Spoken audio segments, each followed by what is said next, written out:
After the great civilizations of Rome, Greece, and Pompeii, a dark shadow covered the world, the Dark Ages, the Middle Ages. During this time, more crimes were committed in the name of religion than for all political and military reasons combined. The long, cruel Spanish Inquisition and our now disappearing Victorian morality were born and developed during this period. Thou shalt know shame. All that you do is sinful. Sin is when a woman dresses too provocatively. Sin is if you, a man, look at her. Sex is sin outside of holy matrimony. For your carnal pleasures you shall be condemned. You will be punished. You will burn in the tortures of hell.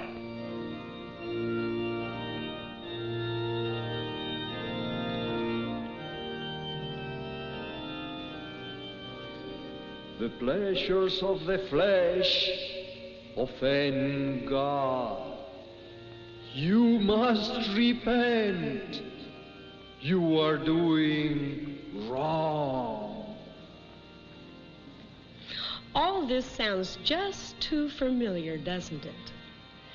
Now let's join one of our staff research girls as she interviews the prominent psychiatrist, Dr. J.D. Lawrence. Many of the guilt complexes we treat have their origin in church dogma. Can you be more specific, Doctor? I'll try. Take, for instance, the man who feels guilt. He has a tendency to be more generous.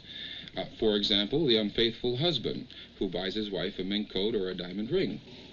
I see. So, too, when the people at a church service are made to feel guilty, they have definitely a great tendency to be much more generous with the institution that will show them the way to heaven. In other words, they put more money into the collection tray.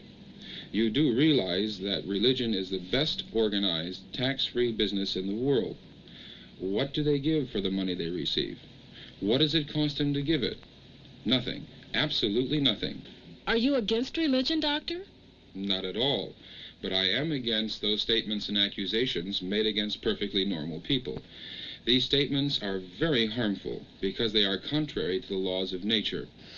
These man-made ideas of sin and guilt offend and go against natural responses of people. And it is not only the church that carries these on, but many times those old-fashioned type of parents who help perpetuate these terrible myths. Very interesting. As a matter of fact, many politicians will also choose morality as a campaign issue because it is a safe and guaranteed way to assure them much publicity. These politicians talk about vice, they talk about corruption. But you and I know that there's a great deal of corruption amongst even our most outstanding politicians.